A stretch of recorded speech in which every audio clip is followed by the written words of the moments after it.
Northern California, helping her readjust. And so we're really grateful for Jeremy to come and not simply fill in for David, but we're just grateful for you. And I hope you feel welcomed here today, Jeremy. So come on up. Well, thank you, Pastor Mark. I'm afraid you're going to be stuck with me, the voiceover guy from the video.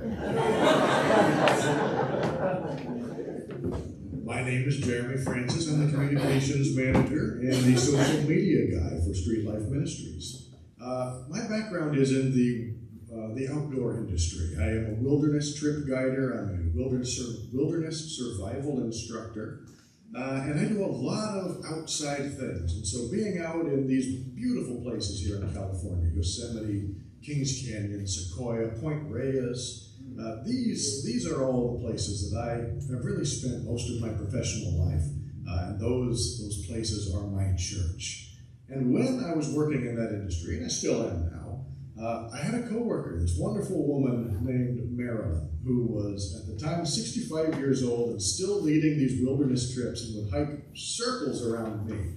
And she lived in Belmont at the time, and she was associated with Street Life Ministries. At the time, they were expanding the team. They needed somebody to come in and do some writing for them, and so they brought me on as a contractor. I helped do some of their social media work, do some of their photography, and helped with grant applications. And after a little while of that, it all worked out so well that they brought me on as an employee, where I now do all of those things and many more. So I'm here to talk to you a little bit about Street Life Ministries. It sounds like some of you are already familiar with us. I recognize a couple of faces from the sites already. As the video stated, we're operating in 3 locations right now: Redwood City, San Mateo, and Palo Alto. Street Life Ministries is a feeding ministry, so we set up places where people can come and get a hot meal, get some clothing, get some help. There are several different homeless assistance organizations here in the Bay Area, and all of them focus on a different thing. It's sort of a jack-of-all-trades thing. If you try to focus on everything, on helping everything that a homeless person might need, you don't do any of it very well. So everybody specializes in a different area. Street Life Ministries focuses on that introductory street-level interaction. We help people get food, we help people get dry, and we start talking to them. We vet them. We build up this level of trust with them, find out what they need so that we can connect them with the different resources that might be most appropriate for them.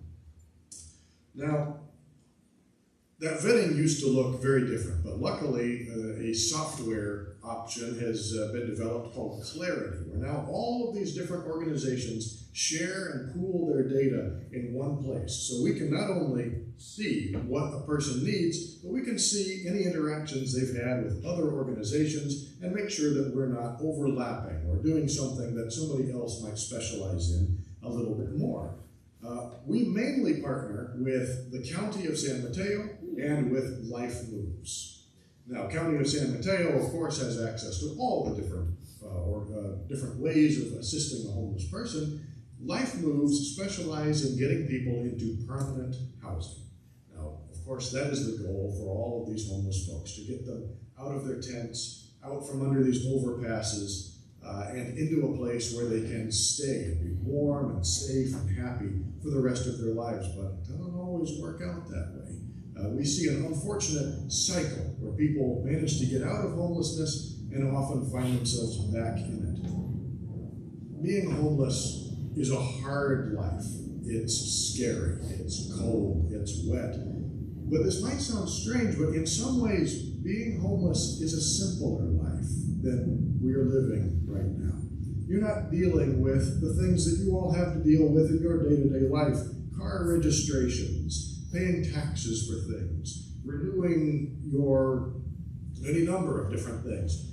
When a person is brought out of homelessness and put into, say, an apartment, and then they're expected to just get back into normal life, they've got to play catch up and do all of those things, relearn how to meet all of these responsibilities that maybe they haven't been doing in a while. And for many of them, it's overwhelming. It's so overwhelming that for some of them, they look back at this simpler life they had in this tent on the side of a hill in Pacifica somewhere, and they say, I would rather do that.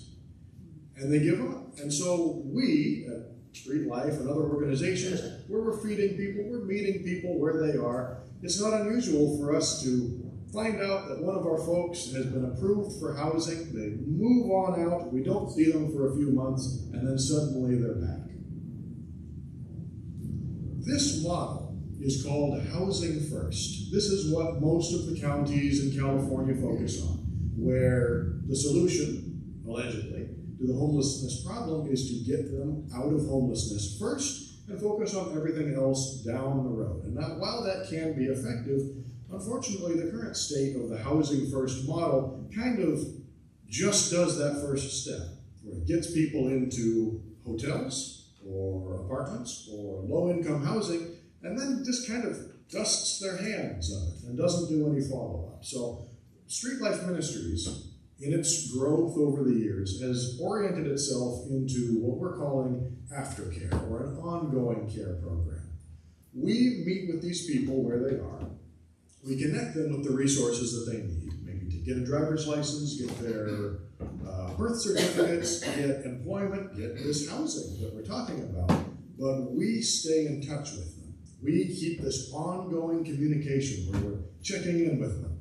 Are you going to your meetings? Are you meeting with your social worker? Are you doing this? Are you doing that? Do you need anything from us? And by giving just this little bit of extra aftercare, not only does it build up this wonderful level of trust, so these folks are comfortable coming to us when they need something, but they also have a much higher success rate of getting out of homelessness and staying out of homelessness. They don't feel overwhelmed and throw up their hands and go back to that simpler life. They come to us instead, and they ask for help. And that's what we want, because there are so many people willing to give them help. Now, our setup focuses mainly on volunteer labor. We have volunteers who cook the food. We have volunteers that drive the vehicles around. We have volunteers that set up the tents, volunteer speakers, volunteer worship leaders. I know there's one in the audience here. And that has just been wonderful. It allows everybody to bring in a little bit of their version of God's love and share it with these folks. And so that has been so successful for us so far. We're opening up a fourth location. I mentioned Redwood City, Palo Alto, and Menlo Park. And we're now looking at San Bruno. Now, nothing is finalized yet, but right now it's looking like St. Bruno's on San Bruno Avenue off of El Camino. They already have a wonderful relationship with the local homeless population around here. They offer showers, and they offer the basic services. I'm not sure what that is. Probably something similar to what we are doing. But that is a prime foundation for setting up another one of our locations. You saw in the video that the locations involve long rows of tables, a bunch of hot prepared food that we prepare in a commercial kitchen. The food comes from all sorts of different places. As you, I'm sure, are aware, there are a lot of tech companies here in the Bay Area, and many of them serve up some awfully nice food to their employees. Inevitably, a lot of that food is left over. A lot of the restaurants around here also have a lot of leftover, excellent, high-quality stuff. So our volunteer accent cooks take a lot of this stuff and reprocess it and turn it into the hot meals that end up in those trays. A lot of it is also donated directly from restaurants. It might be Panda Express one night, or fried chicken, or something fun like that. So that is what we're looking to roll out in San Bruno, a new site that would have a number of volunteer positions for serving food, preparing food, speaking, leading worship, playing music, any number of things. So we hope that maybe that's something that sounds interesting to all of you. I don't have a date on opening that yet, but it sounds like it's going along very well. We may have an update on that pretty shortly. The final thing that we're working on, you also saw in the video here, is our residential program. We've seen a lot of organizations try different versions of rehabs and recoveries and inpatient residency programs, and unfortunately, like a lot of businesses, many of those programs closed down during COVID. A lot of the funding dried up. A lot of it was very difficult to keep running. So we decided we've seen enough of them and what works and what doesn't, that we're opening our own. The little 3D flyby of the building that we saw in the video there was the old First Hungarian Church in Redwood City. They gave up their building to move to a new facility over in the East Bay a couple of years ago. They put their building up for sale. We looked at it, we thought that it was fantastic because it's a ground level church like this, and then it extends multiple levels underground, where they had cafeterias and kitchens and classrooms and things. We're converting that over into a residency program. So ours will be able to hold up to 30 people at a time. It's a Christian-focused recovery operation that will hopefully give even more aftercare to people who need a little extra care in their day-to-day lives. So we're hoping to see that open its doors next year, but my goodness, county permits have turned out to be a little more challenging than we were expecting. To wrap up, I wanted to hear a couple of words from your own Jeannie, who has come and done worship for us a number of times. You've heard me telling you about the logistics of how Street Life Ministries operates. But why don't we now hear from somebody who got to work on the ground with some of these wonderful people. Jeannie, thank you for coming and sharing.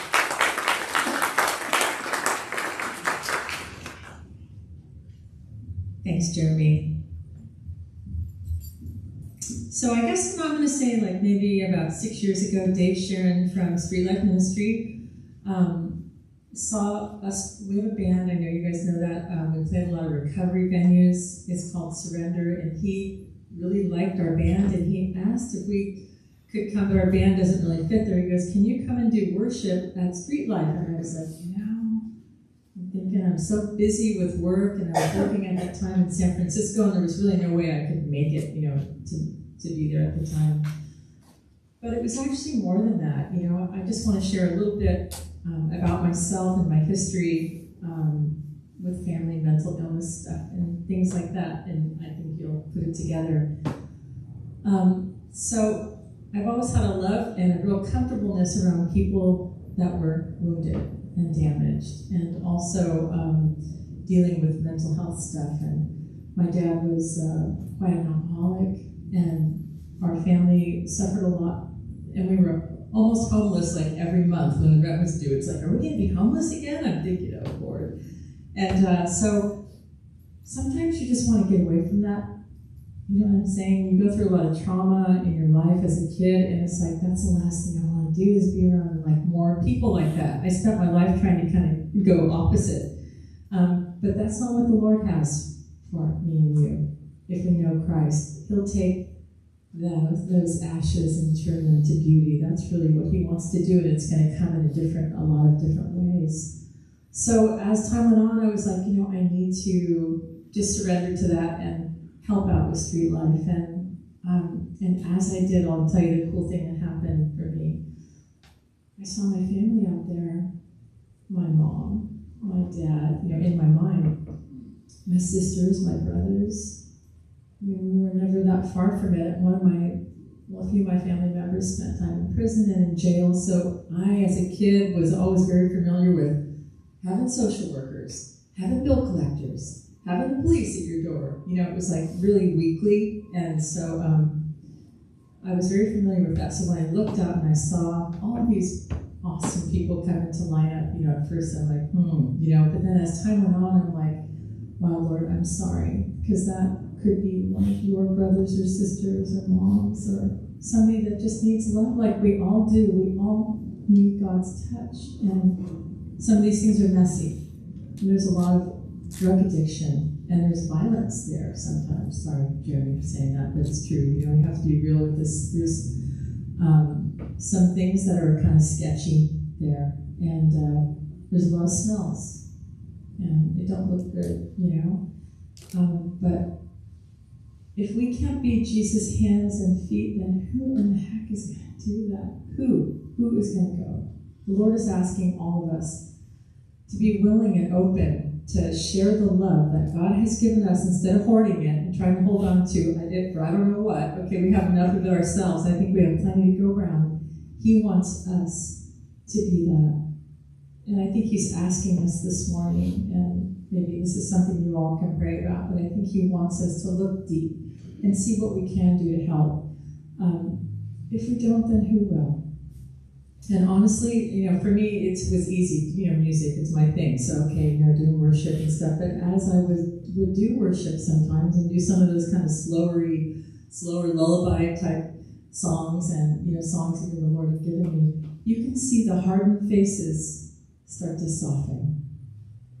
It was like the Lord was penetrating their hearts. It was really beautiful. And, sometimes, I don't think George came with me on that, but Ken, my friend Ken, would bring his violin. And it's amazing, really, what we take for granted because we have it. We're so lucky. We've got the golden ticket, but we don't want to cut off a little corner of it and give it, share it. We just want to keep it for ourselves. So I've seen a lot of that, and God has really shown me how to be more his hands and feet. And a lot of times it's just a smile. You don't have to be doing a lot of stuff. Just be present and be willing to help. And you'll be very surprised at how you start to see the homeless people as the real individuals that they are. They're God's children, just like us. They have a soul, they have a destiny, and they're in a big, fat battle. Some of them are dealing with heavy addiction, not all of them. Some of them mental illness and, the modge podge of who knows what's going on. As we all know, that's always very confusing. So it's been such a blessing for me to be able to participate in street life, and many times I'd see the staff out there, talking to people or praying with them, and they come to get clothing, and we don't know how they got there, but it doesn't matter. Once they're there, they're there. It's like all of us. God delivered us from some big things in our life. How we got there, well, pick one. But once we're there, we have the Holy Spirit we can tap into and lean on. And we have that help and that love that we need, and they need our love. So I just want to read a few little verses. For I was hungry, and you fed me, and I was thirsty, and you gave me drink. I was a stranger, and you invited me into your home. I was naked, and you gave me clothing. I was sick, and you cared for me. I was in prison, and you visited me. So we're really doing this as unto the Lord, to wash his feet, like what you said, how he washes our feet. And I said, so street life is an opportunity for us to be the hands and feet of Jesus and to live out the Great Commission to heal the sick, raise the dead, cast out demons, and trust me when I say there's a lot of darkness out there in this group. There's a lot of addiction, and they need us and to share the gospel. And so we're actually battling for their very souls. They're held captive, and God is sending us to help to break those chains by the love of God. So I just encourage you when it comes around to consider being a part of Street Life Ministry and you're volunteering. There's a million things to do, and I think you guys would love it. Thank you.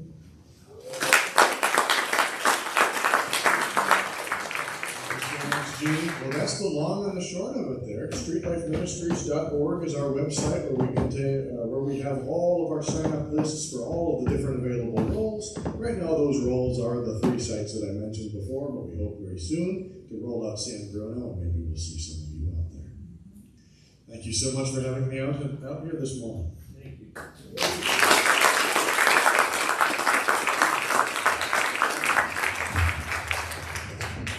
Let me just give just so grateful for Jeremy and for Jeannie this morning, and I hope you see that this is like not some new diversion thing, but this is, I think, exactly where God has been growing us and leading us towards. And so it's no coincidence that you're here today, Charlie. Thank you. Let me give you a little blueprint of how we're going to end the service here today, because we still have our faith promise. In your bulletin, we have a little quarter sheet. I'm going to have the worship team come up now. We're going to sing our closing song here in just a minute. But I want you to have that sheet out. And right after the song, we're going to collect that. We're going to collect those pledge sheets. And again, your name doesn't go on there, just between you and the Lord, whatever amount that is this year you think the Lord's going to provide. And we'll collect those right at the end of the song. And then we'll have Ging and maybe someone else back there help tally those up. We always like to see what the number is. That always leads to a little bit of awkward silence while they're tallying it up. Like, what do we do? Well, we got the perfect solution. There may be some questions for Jeremy. We can have a little question and answer time. Other questions you have about street life. What does it look like for a church to be involved? Not just individuals going, but can we do things in the church or whatever it is? So think of some questions. And so during that awkward time where we're kind of tallying up, we can still have some question and answer time during that time. Okay? Let's go ahead and stand. And